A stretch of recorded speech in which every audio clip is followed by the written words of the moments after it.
ఇప్పుడు 'పుష్ప 2'గా ఉంది. 'పుష్ప' ఫేమస్ అయిపోయింది సార్. ఆ ఎర్రచందనం ఏంటి సార్ అంత ఫేమస్? అంటే అక్కడే ఎందువల్ల అంటారు? అక్కడ యెస్. ఏంటి యెస్ అసలు సార్. ఎర్రచందనం? ఓకే. అయితే ఇదేంటంటే సార్ ఎలా ఉంటదంటే, ఆవరణ వ్యవస్థలో ఏదైనా గూడా ప్రపంచం మొత్తం మీద ఎక్కడైనా భూమి మీద కొన్ని ప్రాంతాలలో కొన్ని జాతులు మాత్రమే పుడతాయి. అంతే. అవి అన్ని చోట్ల ఉండవు. ఇప్పుడు టీక్ ఉందనుకోండి, మన ప్రాంతంలోనే ఉంది. వేరే ప్రాంతంలో లేదు. అంటే ఇక్కడ కొన్ని ఏషియన్ కంట్రీస్‌లో ఉంది. మిగతా చోట్ల ఎక్కడ లేదు. బర్మా టీక్ అంటుంటారు. ఇప్పుడు టైగర్ అన్నాం మనం ఇందాక. టైగర్ అనేది కూడా ఇక్కడ ఏషియా, అలాగే సౌత్ ఈస్ట్ ఏషియా కంట్రీస్‌లో ఉంటుంది. అమెరికాలో టైగర్ ఉండదు. యూరోప్‌లో టైగర్ ఉండదు. ఎందుకంటే దాని యొక్క ఏరియా కాదది. అంటే జీవ పరిణామ క్రమంలో అక్కడ అది ఉద్భవించలే. రైట్. ఒకవేళ ఉద్భవించిన అది పరిణామ క్రమంలో పోయింది, ఇక్కడ మాత్రమే మిగిలింది. So this area is suitable for that species. అదే విధంగా మొక్కలు కూడా కొన్ని ప్రాంతాలలో కొన్ని మొక్కలు వస్తాయి. ఎలా? దానికి అక్కడ ఉన్నటువంటి జాగ్రఫీ, దానికి అక్కడ ఉన్నటువంటి శీతోష్ణ స్థితి, ఇవి దాన్ని ప్రభావితం చేస్తాయి బాగా. ఈ ఎర్రచందనం అనేది కూడా అలాంటిదే. శేషాచలం హిల్స్లో అక్కడ మాత్రమే దానికి అనుకూలమైన పరిస్థితులు ఉంటాయి. అంతే. అంటే ఆ టెంపరేచర్ కానీ, వర్షపాతం గానీ, ఎస్ ఎస్ ఎస్, ఆ హైట్ అన్ని కూడా అక్కడే. కరెక్ట్. మీరు చెప్పినవన్నీ 100% కరెక్ట్, అందులో డౌట్ లేదు. మానవుడు వేసిన కాదు అవి, కాదు. నేచురల్ గా పెరిగినవి, నేచురల్ గా వచ్చినటువంటి అట్లా వచ్చేసినాయి అవి. ప్రపంచంలో అక్కడ మాత్రమే ఉంటుంది అది, ఇంకెక్కడ ఉండదు. అయితే దానికి ఏంటంటే ప్రపంచంలో జపాన్ లాంటి దేశాల్లో ఒక రకమైనటువంటి క్రేజ్ అన్నమాట. అది ఉంటే దాన్ని కొన్ని మ్యూజికల్ ఇన్స్ట్రుమెంట్స్ లో ఉపయోగించడము, లేకపోతే దాన్ని ఒక ట్రెడిషన్ లో ఉపయోగించడం, పెళ్లిల్లో దాన్ని ప్రెజెంట్ గా ఇస్తారట, గిఫ్ట్ గా ఇస్తారు. ఇలా కొన్ని there are certain traditional or cultural things which are attached to it. దాని కారణంగా దాని డిమాండ్ ఉంది. ఈ డిమాండ్ ఉన్న కారణంగా వీళ్ళు దాన్ని పట్టుకెళ్ళడం ఇలాంటి జరుగుతుంటుంది అనమాట. కానీ దాన్ని అట్లా చాలా వరకు దాన్ని కంట్రోల్ చేస్తున్నారు కానీ దాన్ని ఈవెన్ పోలీస్, ఫారెస్ట్ సంయుక్తంగా కూడా దాన్ని జాయింట్ ఆపరేషన్స్ చేసి చాలా వరకు నిలువరించారు. కాకపోతే అది మధ్యలో అటు తమిళనాడు ఇటు మనం ఇలా ఉందన్నమాట. అది నిజంగా జాగ్రఫికల్గా కూడా చాలా కష్టం అది, ఎందుకంటే గుట్టలు ఉంటాయి. దాన్ని నిలువరించడం అనేటువంటిది కూడా చాలా చాలా ప్లాన్డ్గా చేయాల్సినటువంటి పని, అంత ఈజీ కాదు. అయినప్పటికీ okay, they are doing good work actually.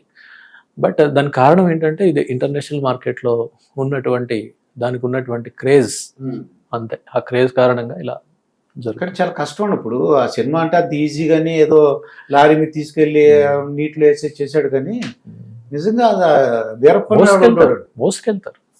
మోసుకెళ్ళి vehicles వరకు, ఎక్కడైతే వెహికల్స్ వస్తాయో అక్కడి వరకు తీసుకెళ్ళి మోసుకెళ్ళి అక్కడ నుంచి వెహికల్ తోటి బయటికి పంపించేస్తారు. అది చాలా డేంజరస్ కూడా ఉంటాయి. దాని రక్షణ సమయంలో చనిపోయిన ఫారెస్టర్స్ కూడా చాలా మంది ఉన్నారు. చాలాసార్లు జరుగుతాయి అట్లా, చాలాసార్లు. అంటే డేంజర్, అదంతా చాలా డేంజర్. వాళ్ళు అన్నిటికీ తెగించి ఉంటారు. అది భయపడరు, డబ్బుల గురించి భయపడరు. ఎందుకంటే మళ్ళీ వాళ్ళ సంఖ్య ఎక్కువగా ఉంటుంది, 50 మంది 100 మంది అలా ఉంటారు. వీళ్ళు ఉండే వాళ్ళు తక్కువ ఉంటారు. అందుకనే పోలీస్ తోటి ఆర్మ్డ్ ఫోర్సెస్ని పెట్టారు. ఈవెన్ ఫారెస్ట్ వాళ్ళకి కూడా కొన్ని చోట్ల ఆయుధాలు ఇవ్వడం అలాంటివి చేశారు దాని గురించి.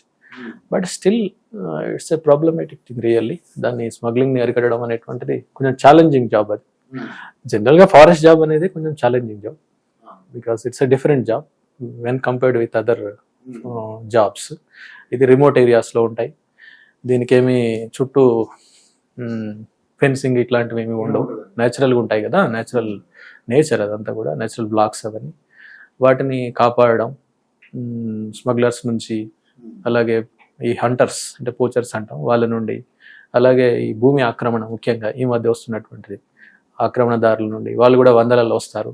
ఇలా చాలా ఫారెస్టర్స్ గాయపడడం, లేకపోతే కొన్ని సందర్భాల్లో చనిపోవడం, ఇలాంటివి కూడా చాలా సార్లు జరిగాయి. మన సినిమాలో చూస్తాం అనమాట అండి. ఇవన్నీ కూడా ఏంటంటే అక్కడున్న రాజకీయ నాయకుడు పలుకుబడితో అక్కడున్న ఫారెస్ట్ రేంజర్ ఏమనరు, అంటే సినిమా వరకు మనం చూసినంత వరకు. కానీ అట్లేం లేదు.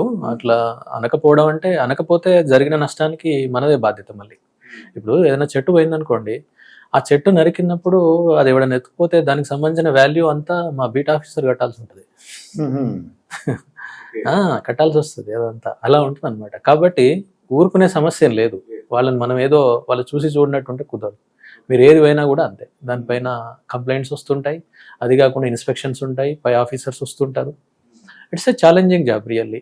ఎస్పెషల్లీ ఇప్పుడు ఈ ఆక్రమణలు ఇవేవైతే వ్యవసాయం కోసం జరుగుతున్నటువంటివి ఉన్నాయో వాటిల్లో ఏంటంటే ఒక చట్టం ఉంది, ROFR చట్టం అని ఒకటి ఉంది, ఫారెస్ట్ రైట్ యాక్ట్. అది 2005 లోపు ఎవరైతే దానిపైన ఉన్నారో, అంటే భూమిపైన కాస్తులో ఉన్నారో వాళ్ళకి ఇవ్వచ్చు, వాళ్ళకు కొన్ని హక్కులు ఇవ్వబడ్డాయి.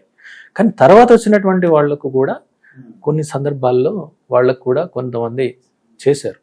చేయడం వల్ల ఇప్పుడు ఏమనుకుంటున్నారంటే తర్వాత వచ్చేటువంటి వాళ్ళు మళ్ళీ ఇస్తారు కదా, ఎందుకంటే 2005 తర్వాత కూడా ఇచ్చారు కదా, కాబట్టి ఇప్పుడు ఫ్రెష్గా మళ్ళీ కోవడం స్టార్ట్ చేస్తున్నారు. అలాగే మేము కొన్ని ప్రాంతాలు ఏవైతే ఆక్రమణలో ఉన్నాయో వాటిని వెనక తీసుకుని ప్లాంటేషన్స్ పెంచడం ఇవి చేసాం. ఇప్పుడు వాటికి కూడా ముప్పు ఏర్పడింది. ఎందుకంటే ఆల్రెడీ 2005 తర్వాత ఉన్నటువంటి వాడు ఎవడైతే సాగు చేస్తున్నాడో, కాస్ట్ మీద ఉన్నాడో వాడికి హక్కులు వచ్చాయి. మేమేమో వదులుకోవడం వల్ల ఫారెస్ట్ వాళ్ళు ప్లాంటేషన్స్ పెంచారు. ఒకవేళ మా దగ్గరే ఉండుంటే మాకు హక్కులు ఇచ్చేవాళ్ళు కదా, కాబట్టి ఇప్పుడు వేసిన ప్లాంటేషన్ నాశనం చేసేద్దాం అని అట్లా చేసేస్తున్నారు. సో అది కొంచెం ఛాలెంజింగ్ జాబ్ ఇదంతా కూడా. బట్ ఎనీవే, ఒకటి ఇప్పుడు ఎవరైనా కూడా పొలిటీషియన్స్ కానీ, ఉద్యోగులు కానీ, ప్రభుత్వాలు కానీ ఎవరైనా ఒక విషయం ఆలోచించాలి. తాత్కాలికంగా ప్రస్తుతం మనం వాళ్ళకి ఏమన్నా ఇస్తే ఇవ్వచ్చు, భూమి ఇస్తున్నారో లేకపోతే మీరు ఏదో ఇస్తున్నారు, కానీ మరి క్రమంగా ఇది ఇట్నే కంటిన్యూ అయితే అడవులు అనేవి లేకుండా పోతాయి. ఓకే, అంటే వచ్చే తరాల గురించి మనం ఆలోచించాలి. ఈ తరం ఒక్కటే కాదు, వచ్చే తరాల గురించి కూడా ఆలోచించాలి. ఎందుకంటే మనకు మన ముందు తరాలు మనకి ఇచ్చినటువంటి దాన్ని కస్టోడియన్గా మళ్ళీ మనం తర్వాత ఇవ్వాలి. అది కూడా ఏంటి, ఒక లీగల్గా సెటప్ ఒకటి ఉంది, చట్టాలు ఉన్నాయి. ఆ చట్టాలకు లోబడి ఏదైనా చేయాలి. చట్టాలకు అతీతంగా చేస్తే ఏమీ మిగలదు, ఎవరు కూడా దాన్ని చేయలేరు. అది ఈవెన్ ఏ డిపార్ట్మెంట్ కూడా దాన్ని కాపాడలేదు. ఫారెస్ట్ డిపార్ట్మెంట్ ఫారెస్ట్ లో కొన్ని ప్రొడక్ట్స్ ఉన్నాయి. ఫర్ ఎగ్జాంపుల్ తేనె కానీ, కుంకుడుకాయలు, అది ఆకులు, ఎన్ని విస్తరాకులు ఎన్ని ఉన్నాయి, దానికి పర్మిషన్ ఇస్తారు సార్? అంటే కొన్ని ఏంటంటే సార్, అది లోకల్ గా ఉన్నటువంటి పీపుల్ ఉంటారు కదా, లోకల్ పీపుల్ ఎవరైతే ఫారెస్ట్ విలేజెస్ ఉంటాయి, వాళ్ళు ఇట్లాంటివి నాన్ టింబర్ ఫారెస్ట్ ప్రొడ్యూస్ అంటారు వాటిని. ఓకే, కలపేతర అవి చేస్తారు. అవి ఏంటంటే వాళ్ళు బయట అమ్ముకుంటారు తీసుకొచ్చి. వాటిని కొనడానికి కూడా గవర్నమెంట్ సంస్థలు ఉన్నాయి. మీరు పేరు వినుంటారు, గిరిజన కార్పొరేషన్ అని ఒకటి ఉంటుంది. అలాగే బయట కూడా పర్మిషన్ తీసుకోవాలి, లేదా ఆటోమేటిక్ చేసుకోవచ్చు, వాళ్ళు చేసుకుంటారు. దానికి పెద్ద ప్రాబ్లం ఏం లేదు, ఎందుకంటే అదేం చెట్లు కొనడం కింద రాదు కదా.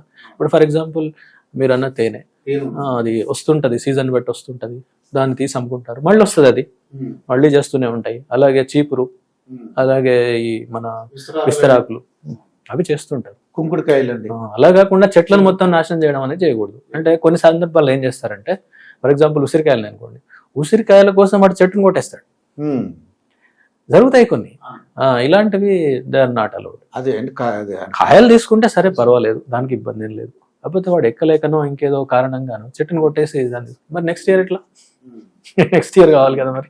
తాత్కాలికమైన ఇప్పుడు కూడా ఈ వ్యవసాయం కోసం జరుగుతున్నటువంటివి కూడా కదా, తాత్కాలిక అవసరాల కోసం లేక తాత్కాలిక లాభాల కోసం వాళ్ళకి మనం అలో చేస్తే తర్వాత లాంగ్ టర్మ్ లో అది మనకు చాలా నష్టం చేస్తుంది. వచ్చే తరాలు మనల్ని క్షమించవు అన్నమాట.